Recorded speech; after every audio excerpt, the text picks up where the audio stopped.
아기가 성병에 걸려 있다고요? 네. 피디님, 제가 성병 환자를 굉장히 많이 보잖아요. 하루에도 평균 한 30명부터 많게는 50명까지 보는 것 같거든요. 그렇게나 성병 환자가 많아요? 네, 성병 환자가 진짜 보다 보면 되게 많아요. 성병에 걸리신 분들을 보면 100명이면 100명 다 성병에 대해서 착각하시는 경우가 진짜 많아요. 제가 이거에 대해서 하도 말씀을 많이 드리다 보니까 이 영상을 보시고 좀 오해를 푸셨으면 좋겠어서 제가 설명을 드리려고 하거든요. 아마 PD님도 제 설명을 들으시면 이 중에 하나는 아마 해당되는 게 있으실 거예요. 첫 번째인데요. 나는 성병에 걸렸으니까 이제 내가 쓰레기인가? 이런 생각을 많이 하세요. 그런 생각을 왜 해요? PD님 주변에 성병 걸린 분들 보신 적 있으세요? 아니, 제 주변에 그런 사람 없어요. 없죠. 성병에 걸렸다면 뭐라고 하실 것 같으세요? 이 새끼 이거 뭔 짓 한 거지? 그쵸? 보통 이 친구들이 성병에 걸렸다고 하면은 뭔 짓 한 거지? 이런 생각을 먼저 한단 말이에요. 성병에 걸린 것 같다 이러면은 약간 주변 사람들이나 사회적으로도 잘못한 것 같고 수치스럽고 이런 생각을 먼저 하신단 말이에요. 그래서 보통 친구들끼리도 그런 얘기를 잘 안 해요. 심지어 내가 걸렸다고 하더라도 친구들한테 얘기하기가 되게 어려운 부분인 거죠. 거기서 끝나면 좋은데 본인이 이미 그런 생각까지 다 하세요. 그래서 성병이 있는데도 병원을 잘 안 오려고 하시는 게 문제예요.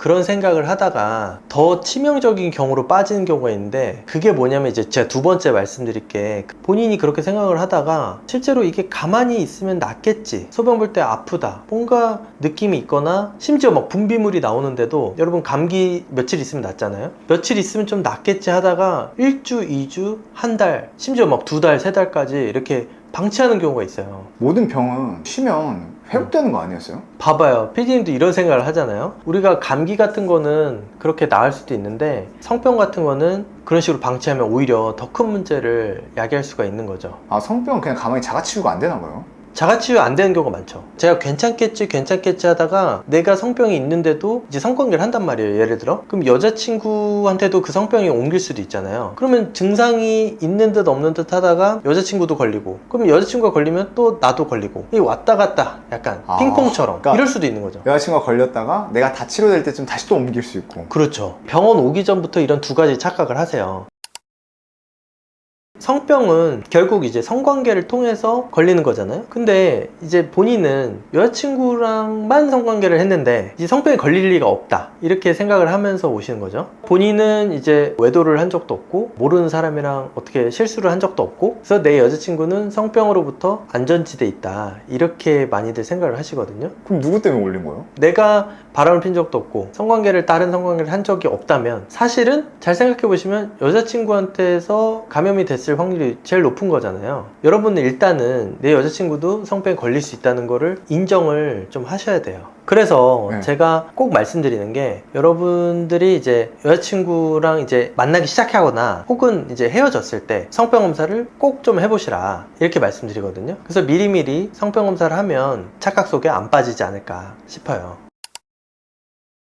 오늘도 몇 번 들은 것 같아요. 여러분, 헤르페스가 정말 많이 궁금해들 많이 하시거든요. 근데 헤르페스 얘기가 나오면은 제일 처음 나오는 말이, 헤르페스 성병인지는 대부분 다 알고 계세요. 근데 이게 완치가 안 되는 거 아니냐, 이 말씀을 진짜 많이 하시거든요. 환자분들이 요즘엔 다 알고 오셔가지고 이게 헤르페스가 뭐다라는 건 대충 다 알고 계세요. 완치가 안 된다, 뭐 불치다, 난치병이다, 뭐 이런 얘기까지 다 하고 오시거든요. 난치병이라는 건 그럼 죽는다는 건가요? 그러니까 그런 얘기가 들잖아요. 난치병이라는 거는 상당히 좀 뭐 위험하거나 위독하거나 이런 병들에서 하는 얘기지, 헤르페스는 근데 위독해지거나 위험해지는 경우가 거의 없어요. 그래서 난치니 불치니 뭐 이런 생각을 하실 필요가 없는 거예요. 되게 만성질환이거든요. 그래서 여러분들이 좀 그런 얘기를 하시는 것 같은데, 감기 같은 것도 사실 매년 한 번씩은 걸리잖아요. 그쵸. 거의 연례 행사처럼 한 번씩 걸리잖아요. 그쵸. 근데 우리가 감기 갖고 이제 난치병이라고는 안 하잖아요. 헤르페스도 비슷하다고 보시면 돼요. 헤르페스도 1년에 한두 번 날 수 있어요, 사실. 그러니까 헤르페스는 특징적으로 몸속에 남거든요. 그래서 피검사를 하면 과거에 감염된 적이 있으면 치료를 받아도 양성이 나와요. 피검사에서 이렇게 헤르페스가 양성이라고 여자친구분이랑 이것 때문에 싸울 필요는 없거든요. 지금 중요한 거는 여자친구와 이제 관계를 하면서 헤르페스가 걸릴 것이냐가 중요한 거지, 과거에 감염된 건 중요한 게 아니거든요. 그럼 과거에 걸린 거와 이제 다시 새롭게 걸린 건 또 다르게 구분이 될 수 있나요?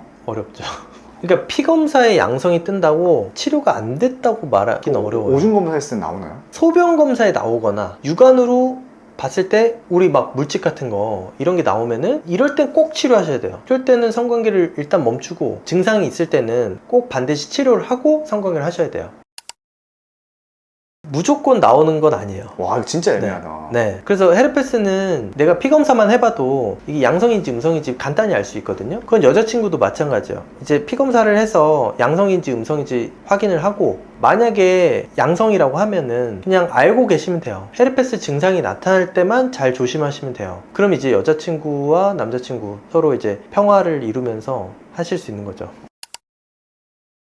100% 성병이란 건 사실 없을 수도 있어요. 이게 무슨 말이냐면 우리가 아까 빼박 성병이라고 했던 그런 균 같은 것도 예외 상황이 항상 있다는 거죠. 그래서 제가 빼박 성병이라고 하면은 이게 성병이 거의 확실하다 이렇게 말씀드렸잖아요. 그래서 여기서 제가 재밌는 사례를 한번 말씀드려 볼게요. 예전에 제 환자 중에 HPV 있죠. 이거는 사실 빼박 성병이긴 하거든요. 근데 이 HPV 때문에 생긴 사막이라는 성병을 가진 남자분이 있었어요. 근데 이분이 남편이었는데 아내분이 그 사실을 알게 된 거죠. 그래서 남편분이 이제 딴짓거리를 했느냐 이렇게 저한테 이제 좀 따지시는 거예요. 두 분이 같이 오셔서 이제 설명을 이제 하시니까 이제 히스토리를 제가 이제 들어봤더니 이 두 분이 좀 웃긴 게 두 분 다 첫사랑이고 두 분 다 첫 경험인 거예요. 그리고 결혼까지 꼬리는 하신 거예요. 사실 이런 사례도 굉장히 드물죠. 엄청 드물죠. 근데 두 분이 이게 확실하다는 거예요. 아 우린 둘 다 외도하지 않았다. 네. 그리고 결혼 후에도 절대 외도한 적도 없고 성관계는 전혀 없었다. 이 두 분이 확실히 그걸 두 분이 장담하시더라고요. 어떻게 성병이 걸리냐. 사실상 이게 성병이 걸리기 어렵거든요.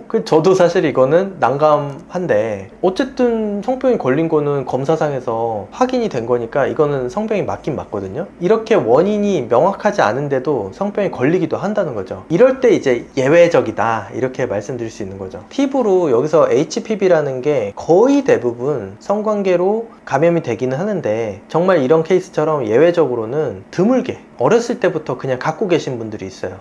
아기가 성병에 걸려 있다고? 네, 아기 때부터 바이러스를 갖고 있는 거죠, 정확히 말하면. 그래서 이제 모체로부터 받는 경우도 아주 예외적으로 있고 일상생활을 하다 보면 어딘진 잘 모르지만 뭐 화장실이나 손이나 예외적으로 아주 드물지만 감염이 될 수도 있는 거죠. 이제 이 성병에 대해서 여러분들이 하시는 정말 대표적인 착각들에 대해서 한번 말씀드려 봤는데 성병이 그렇게 뭐 대단한 건 아니거든요. 보통 약물치료 1주 정도만 하면 대부분 다 잘 나아요. 생각보다 빠르죠. 환자분들이 이걸 얼마나 치료해야 되냐, 완치는 되느냐 이런 생각을 진짜 많이 하시는데 대부분은 1주 안에 치료가 잘 돼요. 혹시나 내가 성병에 걸렸다 하더라도 두려워하지 마시고 병원에서 그냥 치료 받으시면 되는 거예요.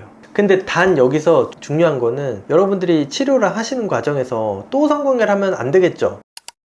이렇게 말씀하시는 분도 진짜 많아요. 콘돔이 이제 무적이라고 생각하시는 분도 굉장히 많은데 물론 이제 콘돔을 끼시면은 많이 예방되는 건 사실이에요. 사실이지만 그래도 이렇게 치료를 하신 동안에는 콘돔으로는 100%는 아니거든요. 그래서 성관계를 아예 1주 혹은 2주만 좀 주의하시는 게 가장 좋다 이렇게 말씀드릴 수 있어요.